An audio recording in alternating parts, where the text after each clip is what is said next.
Hi, welcome back to my channel. We are going to be talking about another Marvel property today. Who would have thought the last four videos on my channel have been Marvel videos, but we had 1 week's break after WandaVision ended, and now we are straight back in with Falcon and the Winter Soldier. Or The Falcon and the Winter Soldier, as it's actually titled, which I think is a bit of a mouthful, so just Falcon and Winter Soldier sounds much better. Sam and James. Just Sam and James. Sam James. The boys. Anyway, we're going to talk about episode 1. There are going to be 6 episodes total, each an hour long. Yeah, I was going to do the same thing. I was going hour long. So, yeah, episode 1, we open up and it's Sam, and he's just getting dressed. He's done a little iron of his shirt, and he's getting in his suit. And you can hear the flashback from the end of Endgame. Where Steve is saying, "How does it feel?" And Sam goes, "Like it's somebody else's." About the shield. And Steve's like, "Well, it isn't." Obviously, like he did at the end of Endgame, passing the mantle of Captain America onto Sam by giving him the shield. And then we go to Sam working for the US Air Force, being the Falcon. I really like his new suit. It actually they look like wings now. Like you sort of at the bottom, you could actually see like feathers of the wings, and it's like more white. His suit is, rather than the more metallic-y colour that it's always been. This was the bulk of like the action in the episode. 100%, yeah. There's a hijacked plane, or an attempt on a hijacked plane that he's going to try and stop discreetly. There's a particular commander that he's trying to save, like some US guy. It's not really that important. Probably, yeah, definitely. But he kind of shows off his new moves. Like there's a bit of him flying about. It's pretty cool. You said there's some nice shots in there. I hate the shots that are from like he's got like a camera attached to him here, and it's like fisheye lens on his face. I think it looks really stupid. You said it might have been reminiscent of Iron Man's in the suit. Yeah, from inside. They're trying to do They're trying to do the whole inside, like like Iron It doesn't look good. And His like, because he had obviously when you're flying about, you have to have some kind of like protective eyewear. His glasses were up like this, like on his face, the shades, and it just looked really weird and really bad. I did not like those shots. I didn't think they added anything to the scene. Lands on the plane, and the plane's already hijacked, and it's Batroc who fought Cap on the ship in Captain America 2. If you remember, it was just basically this guy. If you know, most people like me, I was like, oh, it's the martial arts guy from the second Captain America. They're on the ship, and he was just fighting this guy, and it was semi-hard. He beat him, but it was like the guy was pretty good at martial arts, and that's him. And he's hijacking this plane with LAF. LAF, not heard of it before, but there's obviously going to be little groups potting about. I really liked the infiltration scene. That was really good. Yeah, when he was just in. Yeah, he used Red Wing, which in the comics is an actual Falcon, but obviously realism. So he uses Red Wing to break the door of the plane open, and he immediately flies in and like kicks somebody, and it's a really, really cool scene of him just taking everybody out. Grabs the commander, but then Batroc comes in, and I really liked this. I said during the episode, but having him fight Batroc at the start of his own series is so good, because it's a perfect parallel to Cap fighting Batroc. Was that not Cap's like first mission as well? In Cap 2, it's the opening scene of Cap 2, and he's going with S.H.I.E.L.D. This ship is hijacked as well. It's basically there's a lot of parallels between Captain America fighting Batroc and the whole situation. Hijacked so-and-so. Some hostages need to be saved.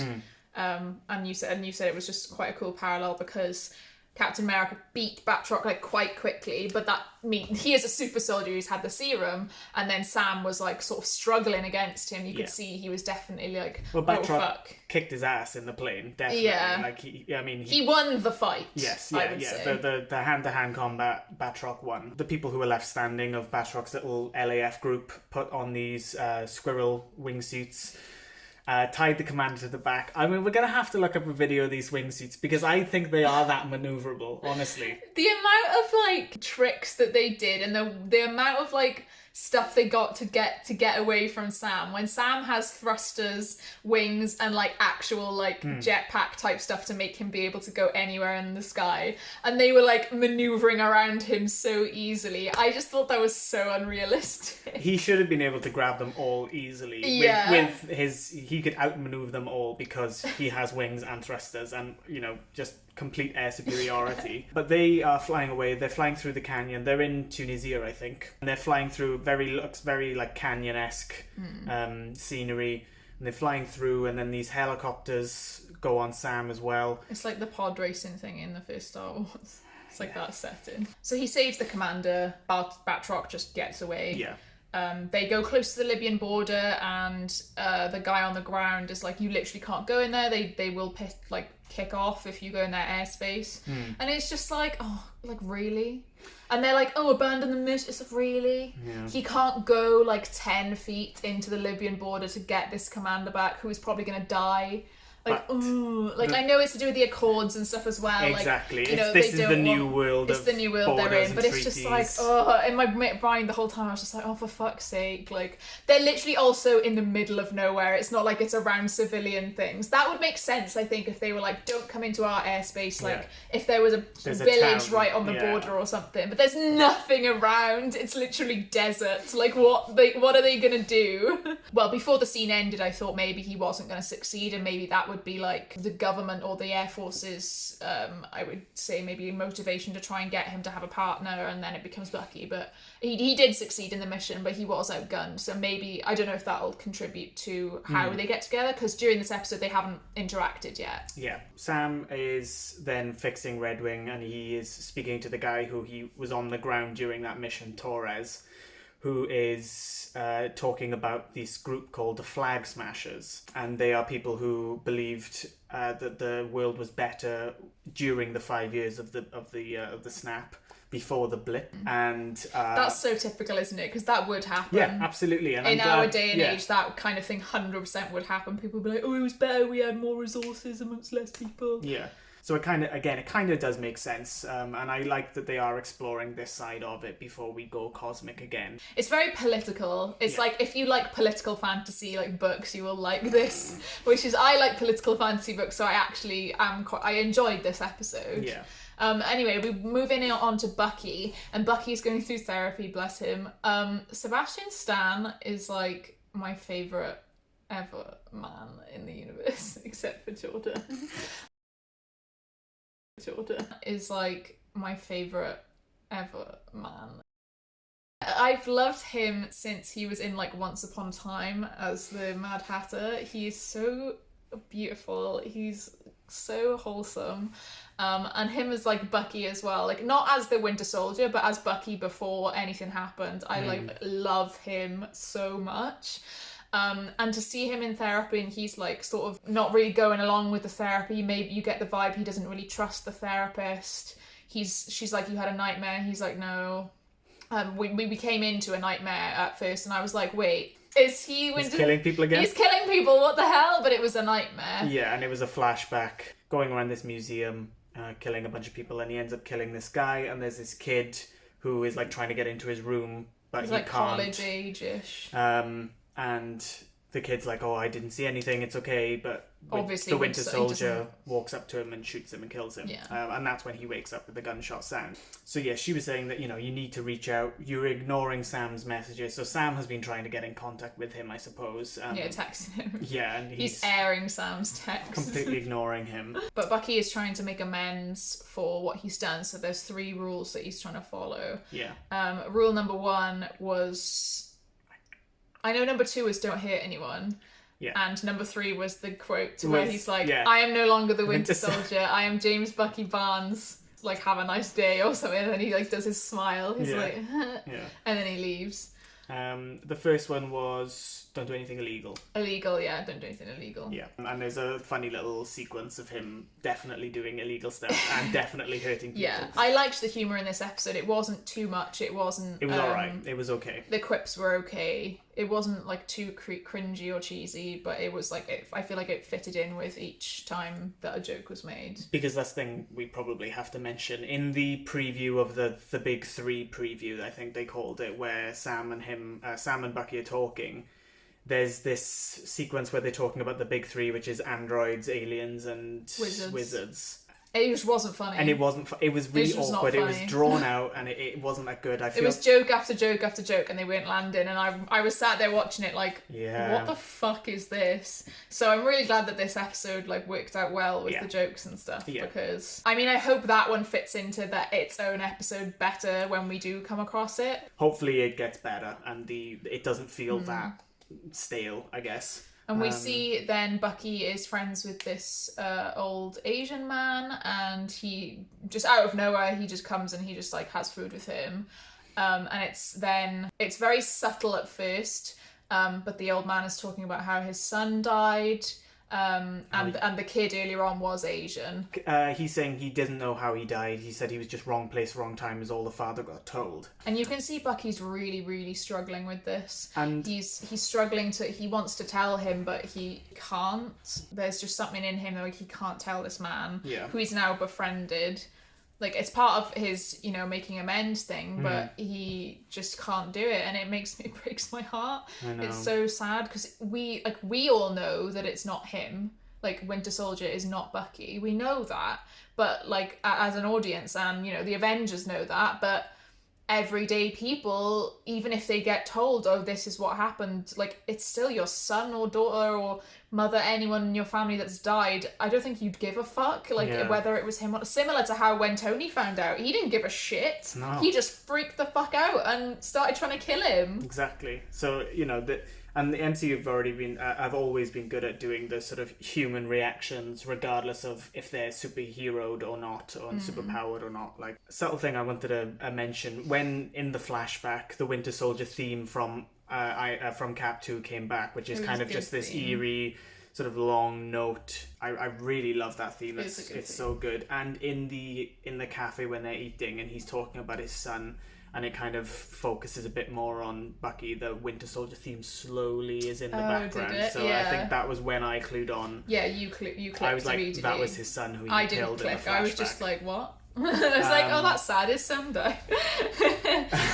So then we flip back to Sam, and he's giving a talk in Washington, D.C., kind of like an homage to Steve, essentially giving up Captain America's shield, the vibranium shield. He says essentially that no one can live up to this mantle. The shield is Steve's. No one else can really do this. He says we do need more heroes, and we do need more people, representing us and the more symbols, but the Captain America mantle and the Steve's shield should be left alone to him as a legacy. And then the shield gets put in like a glass case, and I was like, someone's just gonna steal it. I thought maybe someone like from the homage, what was it? The Flag Smashers. Flag Smashers might just come in and steal it or something. Like, someone's gonna steal it if they do that. Yeah. It's just gonna be there in like even if it's bulletproof glass, like someone's just gonna fucking steal it. So I was like, well, that's stupid. And we see Rhodes there as well. Rhodey's there, which is again a nice little in-universe tie-in that they can do with these things, and it was just nice to see him there. And they've always had like a kind of a nice friendship, as seen in Civil War and the third and fourth Avengers. And then they're walking through the museum, which has all of you see it in Captain America, the end of Captain America, is it? Does he walk through it, or is it Winter Soldier? He's walking around it in Winter Soldier. In Winter Soldier. The museum from Winter Soldier's there, and I'm assuming that's where we're going to put the shield as well. Yeah. And they're walking around, and Rhodey's just like, so like, why didn't you take up the mantle? And Sam's just like, it's just not me. He's like, I just don't think, it doesn't belong to me. Like, it's Steve's. He said what he said when he got handed the shield to Rhodey. Feels like someone else's. Yeah, and he was like, that someone else is Steve. Yeah. There's a few shots close up of Sam, and it is sad because you can obviously tell, and he acts it really subtly and well, I think, but you can definitely tell he doesn't feel up to like Steve's, his vision. And he doesn't deserve it. So although he had these abilities, like, Steve was just a really good person anyway. Yeah. And you can definitely tell Sam is struggling with being handed the shield and being handed the mantle that he can't that he can't live up to it. So that's why he donates it to the Smithsonian. Next, we see Sam going home, I guess. So we see Wilson's fishery and... Family fishery or something. And we get to meet his family, and it's his sister and his 2 nephews. And essentially the gist I got from it is that his sister's struggling for money. She wants to sell the boat that has like their parents' names on it, and she's had loads of loans and stuff, and she's just struggling in general. And Sam is like, please let me help, and she's like, no. But before that, she's just essentially having a go at him for not being there. For being dusted. Yeah, she's like, well, I was alone for 5 years. I had to do everything for 5 years. You weren't here. You were off fighting space battles and monsters. And she's like, and that's great. And like, well done. But I was here raising 2 babies on my own and blah, blah, blah, blah, blah. And it's just like, she's complaining about all this stuff. And then Sam's like, let me help you. And she's like, no.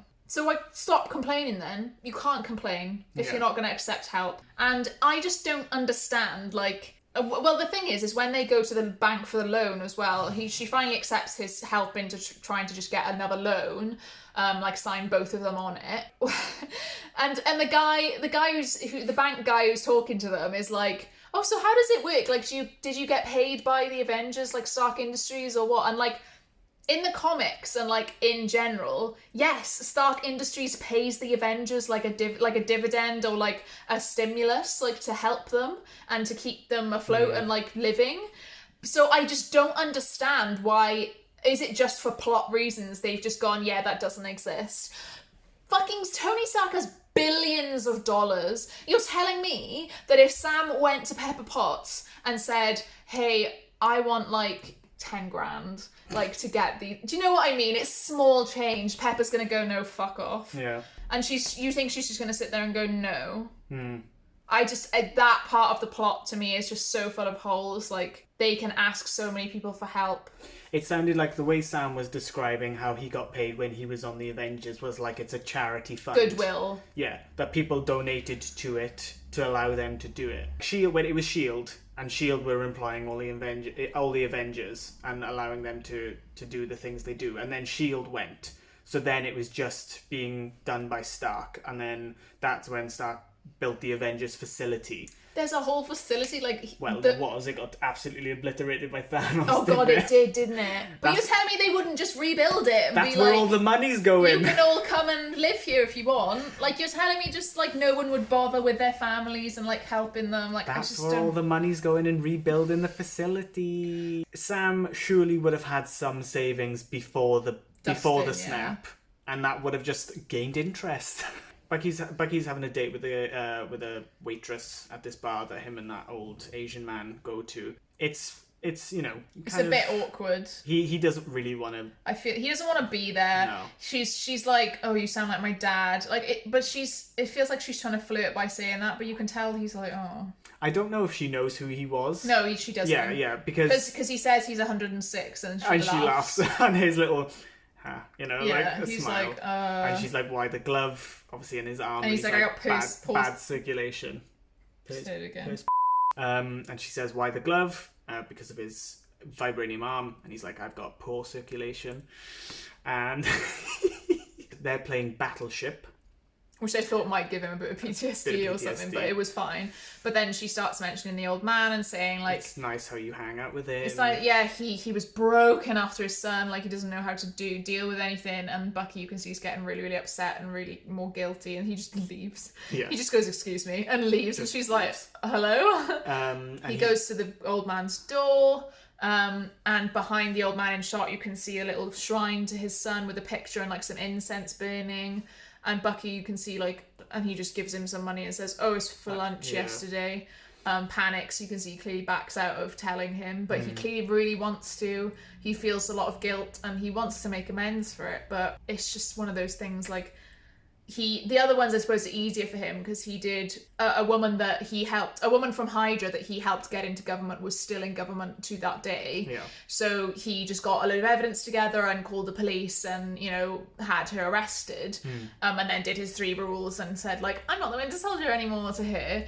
And that's so easy to do because they're a bad guy, but his name was in the book to be crossed off for making amends. It's circled as well as he wants to do that one. And it's just going to be so hard for him to take off because it's like, he just killed an innocent kid. Like, there was nothing wrong with him. He wasn't doing anything wrong. Wrong place, wrong time. Wrong place, wrong time. Literally wrong place, how wrong do time. you admit that to someone? Torres, the guy who, quite an important scene. The person we've never seen before. Yeah, Torres, the guy who Sam, who's investigating the flag smashers for Sam, is in Switzerland at a meetup for the flag smashers. Bunch of people there. He's all like, so what do we do now? They're all following like an app on their phone with like a location. And he goes, what do we do now? And you hear these whistles off into the distance. They all walk towards these whistles, and it's this woman with a mask on.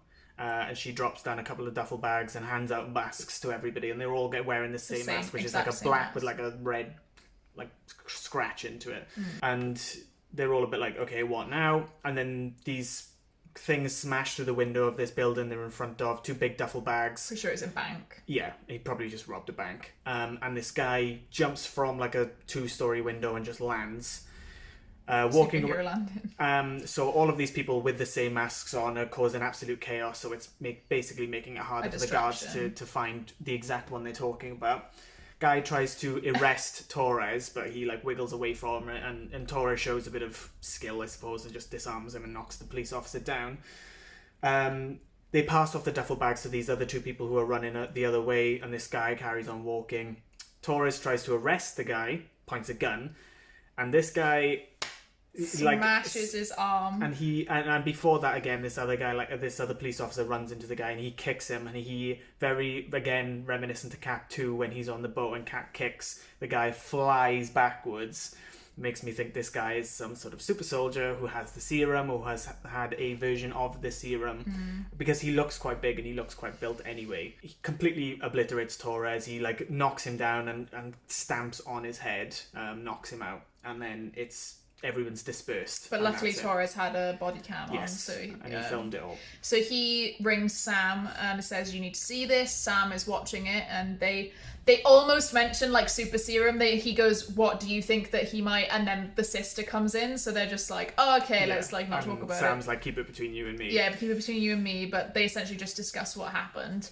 But then the sister comes in and it says, Sam, you need to watch this. And just to flip straight back to the Washington DC thing again, there was this old guy, I don't know who he is, in charge of the government, like probably the US Secretary of Defense maybe.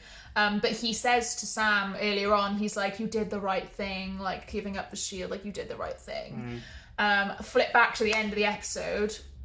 Live on telly, like on the news, this old guy, Secretary of Defense or whatever's at a podium, and he's like, blah blah blah blah blah, we are proud to announce the new Captain America. He says basically all of this stuff that Sam said they're not going to do, as in, you know, someone else taking up the mantle, need new hero, need someone to be represent America, like represent our country. And he says all of this rubbish, and then he goes, proud to present the new Captain America, and some fucking asshole comes out in the exact suit. He's got the shield, and you can see Sam is crushed. Like, his face is just like, what the fuck have I done? Like, and also, like, who is this bozo? I've given away Steve, like one of my closest friends' shield, who gave it to me and trusted it to me, and now this fucking asshole has got it. I was so mad for him. I was like, oh. The guy was on about like, oh, the world had all these heroes, but now the US needs a hero, and needs it back. So, you know, the new Captain America, and it's this guy. I mean, I don't know who the fuck he is. I don't know what he can do. He probably is just somebody who. He looked quite skinny. He didn't look very like muscly built, or anything. No, it was an okay first episode. I like the, you know, human lives drama side of how they're getting on after the blip. It's kind of smart to have it about them as well, who were also dusted, because they can give exposition to them about things that happened in the last 5 years that they won't know about. Like the guy in the bank, when he was like, oh, but we can apply for like an SVA. And he's like, yeah, under the old conditions. In the old conditions, but now that everybody's back, it's a lot more strict. So there's good expositional cues that you can do with these people for that. Yeah. The exposition for me felt a little bit like forced in some places. I don't know why, but I just felt like, especially the rule bit when Bucky was talking to the therapist. I don't know why, but it was like, it's like recounting the rules. It didn't feel flowy for me, but it was like rule number 3. To do this, mean. Like they both know what the rules are. They wouldn't be saying, like, they might say them in real out life loud. you wouldn't say exactly.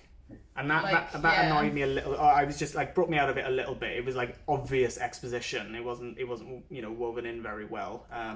But they had to do it somehow, I suppose. And it was more for, I think, just like a comedic scene. Because it does. Also, we didn't mention in that scene. It mentions that he's getting a pardon, obviously for everything that he's done, but he needs to follow these rules. Yeah, the therapy and the rules. Do this therapy. I still don't understand or see why they would team up yet. Yeah. I guess for the Flag Smashers, Zemo doesn't show up at all in this episode or even mentioned or anything like that. And there's only 6 episodes. And there is only 6 episodes. Overall, it was pretty good. I enjoyed it. I think the cinematography was really, really good. Overall, I thought it was fine. Yeah. It wasn't, like, so intriguing. I think coming off the back of WandaVision, that's why it would struggle, though. Yeah. And again, like... It's not a mystery. Like, WandaVision's a mystery show. Yeah. So coming off the back of that, it's going to be hard to follow it. It's hard because this was never the intended slate, Yeah, it wasn't the intended. They definitely have to jiggle a few things around. Good bit of intrigue as well about the Flag Smashers and that guy who was really built, who was, who kicked Torres' ass. And will Batroc be back? Where does Zemo come Yeah, there's quite this? A few different players that have been brought into this episode, but I'm still not, I'm not hooked yet. Zemo, I think, might be like a secret leader of the Flag Smashers, or might, like you see these scenes where 2 villainous groups, they say like, oh, we kind of want the same thing, let's join forces. Weirdly worried about them teaming up. Yeah, I'm worried about their dynamic. Absolutely, because in Cap 3, they had a really good dynamic. It was like good well. Because it was so little of it. Yeah, and it was dipped in the serious bits. So that's where it works. I don't think a full-blown buddy cop / espionage serious government work really I feel like works. Sam fits into that, but Bucky doesn't. Yeah, Bucky is still a struggling double agent. He's got PTSD. He's a broken man. Yeah. Anyway, we've talked for about 40 minutes on this raw footage, so hopefully that will be cut down by my lovely glamorous assistant. Next week, for Falcon and the when we will be discussing. We'll see you next week when we're going to be discussing episode 2 of The Falcon and the Winter Soldier. Yes, and it doesn't even have a good abbreviation. Tafatus. Like tatus. Tatus. But fat. Yeah. Fat potatoes. That's what we're going to start calling. Discussing fat potatoes. Next week we will be discussing fat potatoes. Okay. Fat potato next week.